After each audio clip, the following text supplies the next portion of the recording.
Allah Subhanahu wa taala mengancam para pelaku syirik ini dengan ancaman-ancaman yang sangat besar tentunya, dikarenakan dia adalah dosa terbesar, di mana Allah Subhanahu wa taala, yang dimana Allah pun menegaskan bahwa dirinya maha pengasih, maha penyayang, maha pengampun, maha penerima taubat, maha pemaaf.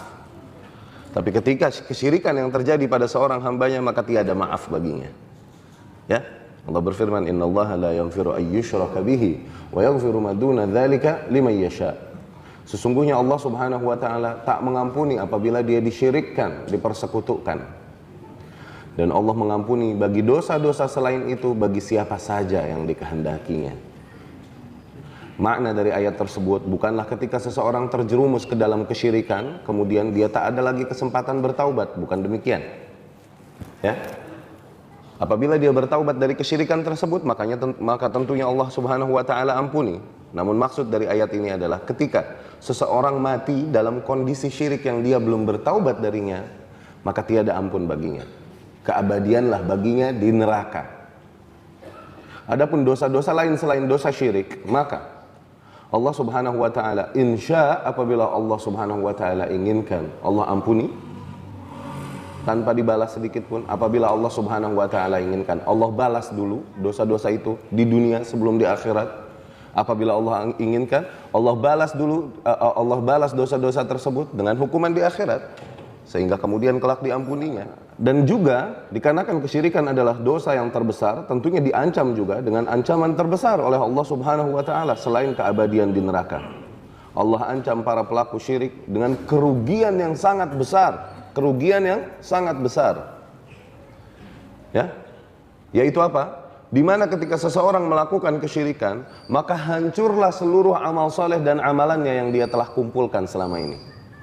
Salatnya, sedekahnya, puasanya, semuanya hangus. Yang dia kumpulkan selama ini amal soleh tersebut sejak dia baligh, tayyib, semuanya hangus hanya karena satu kesyirikan yang terjadi. Ya. Allah Subhanahu wa taala berfirman, "Wa laqad uhiya ilaika wa ila alladziina min qablik la in asyraqta la yahbatanna 'amaluk wa la takunanna minal khasirin." Sungguh telah diwahyukan kepadamu ya Muhammad, dan begitu juga kepada nabi-nabi sebelummu, bahwasanya apabila kau melakukan kesyirikan sekali saja, maknanya kau lakukan kesyirikan, maka akan hancur atau runtuh seluruh amalanmu dan kau termasuk orang-orang yang merugi.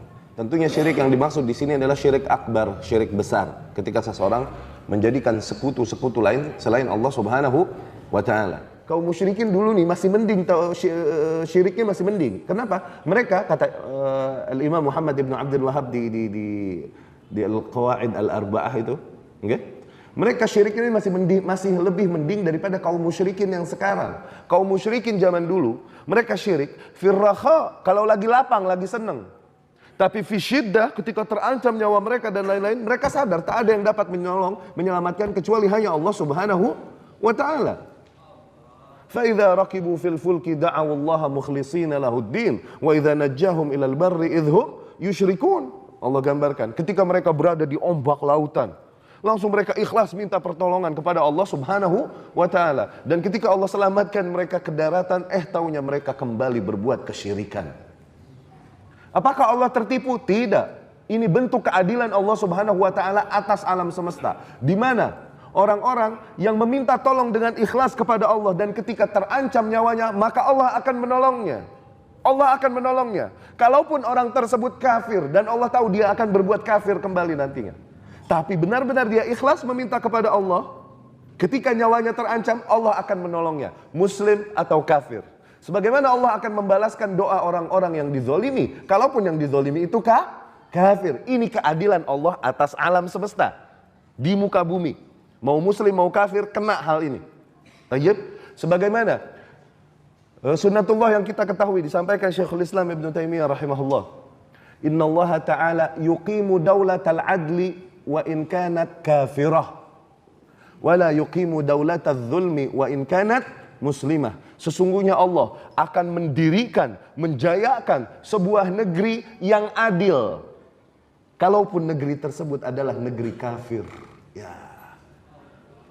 Maknanya ketika penduduknya menuntut melaksanakan kewajiban-kewajibannya dengan baik, kemudian tidak merampas apa yang bukan menjadi haknya, kalaupun akidahnya bukan Islam, oke?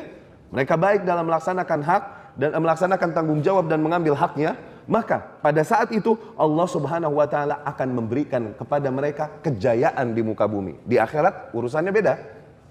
Di akhirat urusannya beda. Tapi karena keadilan mereka di muka bumi, Allah akan berikan kejayaan pada mereka.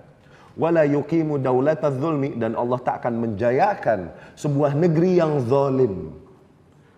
Wa in kanat muslimah, kalaupun negeri tersebut adalah negeri muslim, yakni penduduknya meninggalkan apa-apa yang menjadi tanggung jawabnya dan merampas yang bukan menjadi haknya, kalaupun muslim, Allah tak akan berikan kejayaan kepada negeri itu.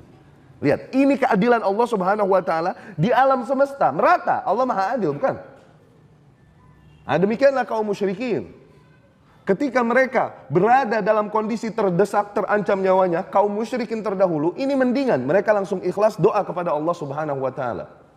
Mereka melakukan kesyirikan ketika lapang, ketika senang, iya gak? Tapi kaum musyrikin masa ini, kata Muhammad ibnu Abdul Wahab, dan dia di masanya, kebayang gak kalau masa ini? Dia di masanya berkata, mereka melakukan syirik dalam kondisi senang, ketika susah mereka tambah syirik. Ini kaum musyrikin sekarang. Nambah parah sakitnya, dia nyamperin ke orang-orang yang bisa memindahkan sakitnya ke kambing. Ya salam, lebih sakti daripada Nabi Sallallahu Alaihi Wasallam. Nggak laku-laku dagangnya, dia pergi ke kuburan ono. Tuh lihat. Mereka mau melakukan kesyirikan bahkan untuk sesuatu yang hina, sehingga tersebutlah kata-kata cinta ditolak, dukun bertindak. Ya salam.